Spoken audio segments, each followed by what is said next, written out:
E aí pessoal, tudo bom? Sou Ralph Gomes e hoje estamos mais uma vez aqui no canal Pare para Pensar. Tomando aqui um suquinho de maracujá para relaxar.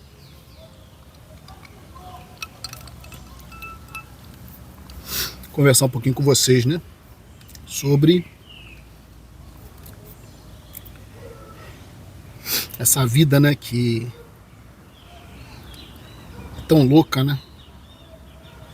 É muito louco, sabe? Existir num universo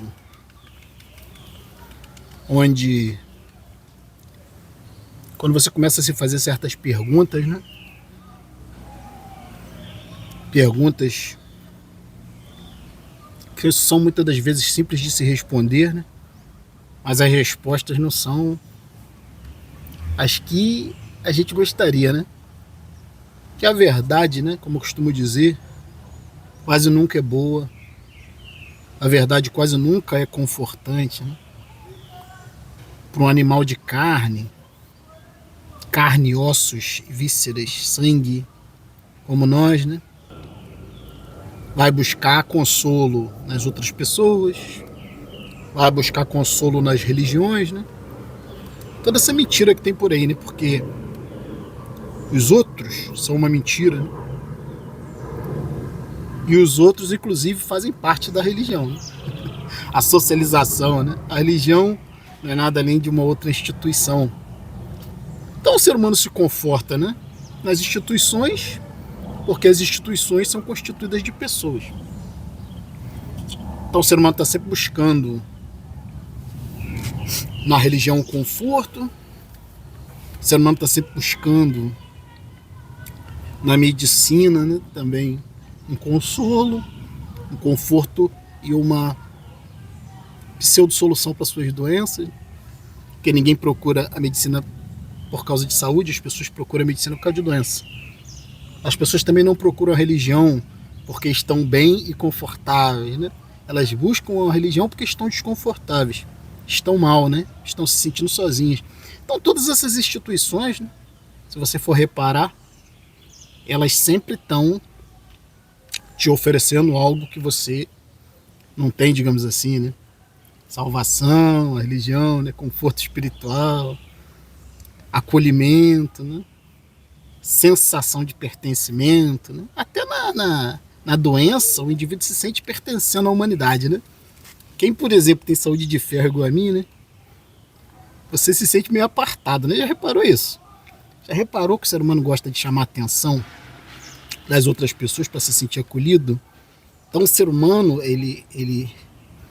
quando ele tem doença, ele se sente parte, né, da coletividade.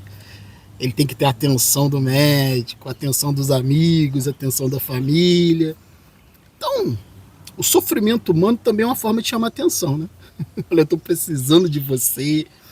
Olha, eu não estou bem, né? Olha como eu estou sofrendo. Olha só que interessante, né? O animal que sofre, né? Por isso que existe o tal do amor, né?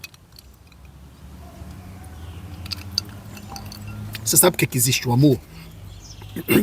O amor só existe porque existe a carência. O amor só existe porque existe a fragilidade.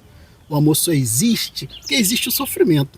Se não houvesse sofrimento, não haveria necessidade de amor, né? Então você vê como é que o amor e o sofrimento estão intimamente ligados, né? O bem e o mal também, né? Ora, se não houvesse o mal, não haveria necessidade de fazer o bem. Então o ser humano é essa dualidade bem e mal, né? Prazer e dor, solidão e acolhimento, companhia, né? A solidão é uma coisa muito boa, né? Mas você tem que ter muita capacidade de se bancar para poder abraçar a sua própria solidão, né? Que na realidade todos nós já nascemos sós e morreremos desta forma, né? Nascemos presos nesse corpo, já acolhidos desde a infância, cuidados. Eu costumo até dizer, né, que a ideia de Deus surge no indivíduo, porque a primeira imagem que ele vê, né, é a imagem da mãe, né? Aquela imagem meio distorcida, porque a criança ainda não enxerga perfeitamente. Aquela imagem meio embaçada e gigante, né? Aquele rosto gigante. Enquanto o bebê, o lactente, né, eu acho, enquanto ele ainda está sendo amamentado, primeira coisa que ele vê é o rosto da mãe, né? Então ele está se nutrindo com leite, né? Se sentindo preenchido, né? Daí vem toda a ideia, né? Ser preenchido pelo Espírito Santo, ser preenchido por Jesus, vem tudo da sua infância, né? Porque essa coisa de você se sentir acolhido, se sentir alimentado, se sentir protegido, e a criança vê aquele rosto da mãe gigante, né? Como se fosse o rosto de Deus, né? Claro que nas religiões primordiais, né? Na antiguidade, as mulheres eram deusas, né? Deus era mulher. Depois, o patriarcado, né? O poder dos homens, transformou um Deus feminino num Deus masculino. Porque inicialmente, né? A criança tem esse impacto, né, de ser amamentado pela mãe. O pai meio que fica em segundo plano, né? O pai geralmente ele assume mais posturas depois que a criança está um pouco maior, né? Aí é a questão de impor limites, né? É a questão muitas vezes de castigar, né? Ou também de prover, né, as necessidades da criança. Então, na realidade, Deus é uma figura andrógena, né? Meio masculino, meio feminino. Por isso que Jesus é representado dessa forma andrógena, né? Afeminado, meio feminino, ao mesmo tempo que é homem é mulher, ao mesmo tempo que tem um rosto de homem, tem um rosto meio afeminado e posturas afeminadas. Isso vem do Oriente, né? Porque Krishna, né, que era o deus lá dos hindus, um dos principais deuses do panteão hindu, né, a suprema personalidade de Deus, também era representado dessa forma masculino-feminino, andrógeno, né, para agradar a gregos e troianos. Né? E, por coincidência, a palavra Krishna, né, que é, como eu falei, a suprema personalidade de Deus dos hindus, é muito parecido com Cristo.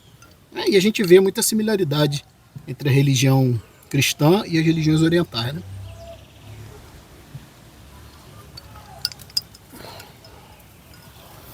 Isso tudo, como eu falei, né, surge da infância, porque a infância também é um período onde a criança está no mundo dos sonhos, né? Ela não faz diferenciação entre o mundo real e o mundo dos sonhos. E no mundo dos sonhos, tudo é possível, né? As pessoas podem encontrar com seus entes queridos falecidos, a pessoa tem um corpo incorruptível, né? Não sente fome, não sente sede nos sonhos, não tem muita ideia de tempo também no sonho, né? De cronologia. Então daí surgiu a ideia da espiritualidade, já cansei de falar isso aqui. O mundo espiritual nada mais é do que o mundo dos sonhos. Sinto muito, né? Eu comecei falando aqui que você tem que estar preparado para certas verdades, né? Sinto muito, né? De trazer essa verdade de que o mundo espiritual não existe. O que existe é uma representação do mundo dos sonhos que foi, digamos assim, né? Confundido, né? Confundido com o mundo espiritual.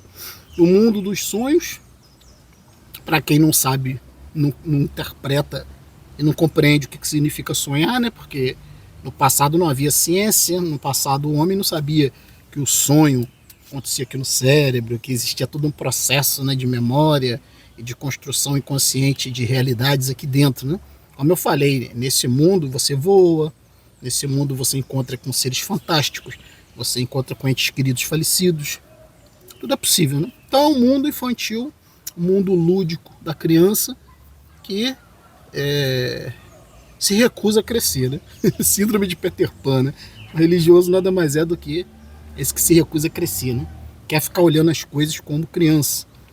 E a maioria das pessoas são assim, né? E aí é nisso que se constitui toda essa matrix, né? De ignorância, toda essa matrix de ilusão, de fantasia, de pessoas achando que outras pessoas podem ser santas, de pessoas achando que existem homens santos. Como costumo dizer, né? O que tem pau e buceta e cu não pode ser santo.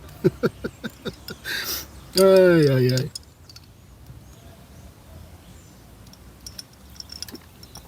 Quanto golpe, né? Quanta gente enganada por aí. Inclusive muitos ateus, né?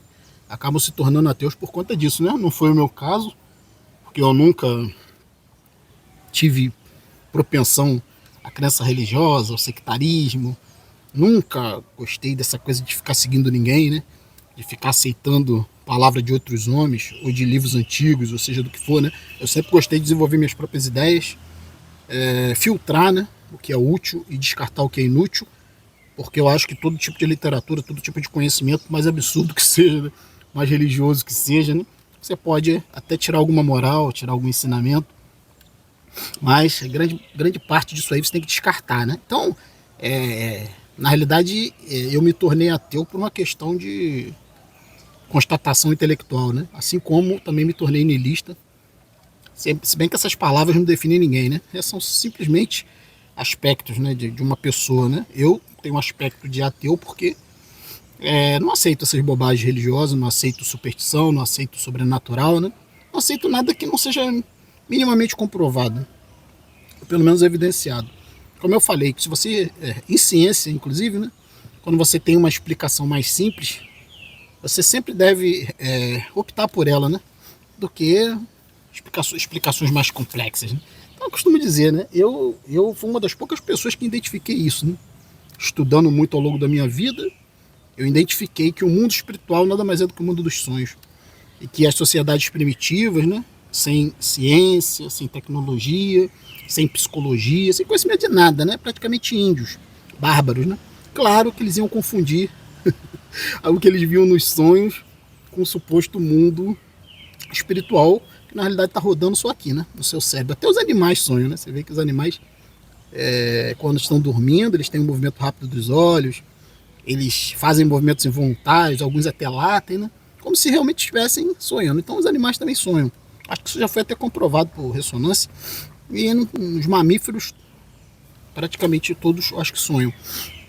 Então o sonho não é nada demais, né? Sonho é simplesmente seu corpo descansando e a sua mente em outros níveis, né? Em níveis alterados de consciência, para que você relaxe. Aí vem a coisa lúdica, né? Aí vem a coisa que você vira meio criança no sonho, né? É um universo de onírico, né? Um universo de fantasia de sonho.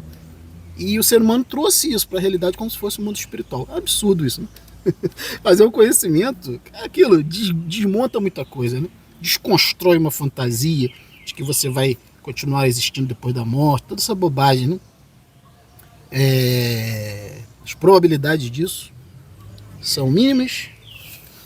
Tem até a física quântica, né? A física quântica, ela fala em superposição, né? Ou seja, que você estaria em múltiplos universos, né? Existindo em múltiplos universos, né, do ponto de vista da sua consciência. A física quântica meio que trabalha com isso, por causa da superposição, como eu falei. Superposição, o que é, né? Que na realidade os átomos estão em vários lugares, ou em todos os lugares ao mesmo tempo.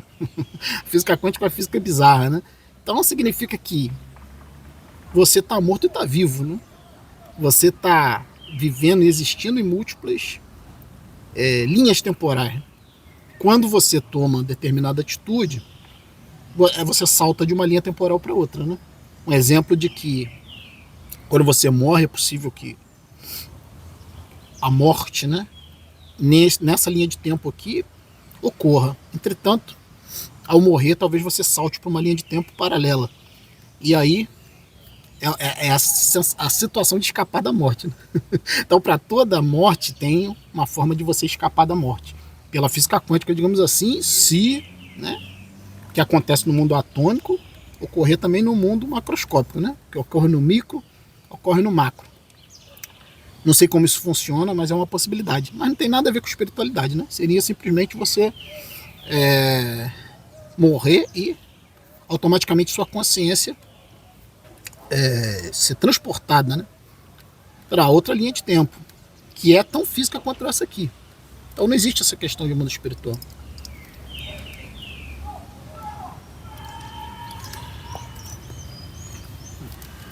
É uma verdade, né, uma constatação difícil de se aceitar.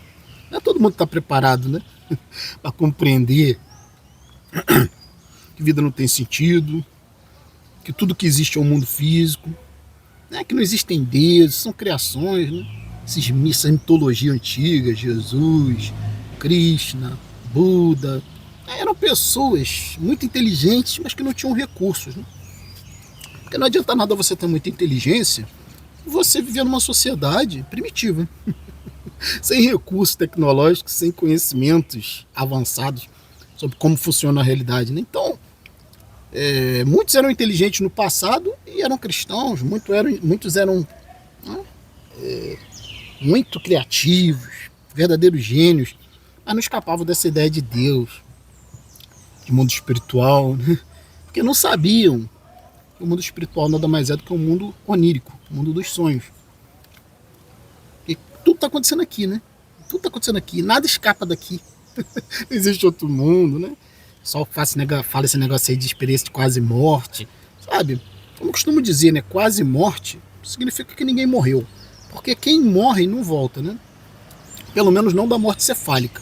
A morte clínica, né? que é a parada cardiorrespiratória, isso aí é a coisa mais fácil do mundo ressuscitar, né? Toda hora acontece nos hospitais aí, indivíduo com morte clínica, né? Ou seja, parada cardiorrespiratória, mas que não é suficiente para ter morte cerebral. Então o indivíduo é ressuscitado, né? Por meios mecânicos, ou desfibriladores, né? Palavra difícil, né? Desfibriladores, aqueles aparelhos que dão choque, né? Massagem cardíaca, o indivíduo pode voltar a respirar e muitas das vezes sem comprometer o cérebro, né? Mas depois da morte cefálica, acabou, não tem mais jeito, não tem mais volta, né? Pelo menos até que se prove o contrário. Então, por isso que se chama experiência de quase morte, né? Não é morte encefálica, é morte clínica, parada cardiorrespiratória. Então, claro, né? Como eu falei, quando você dorme, seu organismo faz o quê? Ele te coloca no estado alterado de consciência, sonho, para que você relaxe, né? Quase sempre o sonho é agradável, né? Tem os pesadelos também, né? Mas aí são alterações, porque às vezes alguma coisa que você comeu, sabe, alguma alteração química no seu corpo faz com que você tenha pesadelos. Mas o normal é você relaxar, né? Se você tiver uma boa noite de sono, provavelmente você vai ter sonhos muito agradáveis. Então, é o cérebro, né? Fazendo você relaxar, porque você está num estado alterado de consciência exatamente para isso, para repor as energias, né? Seus batimentos cardíacos desaceleram. Então, o ideal é que você perca o foco, né? Digamos assim, da realidade. Fique no mundo onírico. O princípio de quase morte deve ser exatamente esse também. O seu cérebro, né? Ainda que com pouca atividade, provavelmente ele vai te transportar para um mundo de sonhos onde existe muito prazer, né? Porque o cérebro está antecipando, está guardando energias, né? Está tentando te recuperar de uma situação de quase morte. Está te dando ali uma sensação de prazer no estado alterado de consciência que chamam de EQM, né? Experiência de quase morte. Nada mais é do que isso. A mesma coisa do sonho, né? Ainda que o indivíduo diga que viu isso, que viu aquilo, nada disso é comprovado, né? Que viu a sala onde ele estava, que saiu do corpo. Vamos supor que isso seja possível, né? Ora, a gente não sabe os recursos que o cérebro tem, né? Talvez, em algumas situações, o cérebro consiga se expandir, né? Eletromagneticamente para fora. E é como se o indivíduo pudesse se ver de fora para dentro, ainda que estando inconsciente, né? São potencialidades cerebrais, né? Nada disso acontece com o indivíduo morto, acontece com o indivíduo vivo. Então a gente tem que descartar essas explicações complexas e mirabolantes, porque a gente sabe muito bem do que o nosso cérebro é capaz, né? O cérebro é uma máquina muito poderosa. Quem disse que o cérebro não pode projetar a consciência para fora? Quem disse? Isso não significa que a consciência exista fora do corpo. Pô. Isso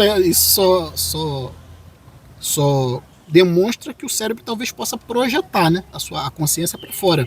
Né? Mas para isso o cérebro tem que estar vivo. Tem ninguém morto fazendo nada disso, né? Então não existe mundo espiritual, não existe experiência de quase morte, isso é tudo bobagem, né? Experiência de quase morte muito provavelmente é algum tipo de alucinação. Como eu falei, o cérebro te coloca num estado totalmente alterado de consciência para que você relaxe. Aí você vê os seus entes queridos, vê Jesus, vê tudo que você quer ver, né? O cérebro já pega as informações que já existem catalogadas dentro do seu cérebro e te dá uma experiência. Então, muito simples de compreender isso, né?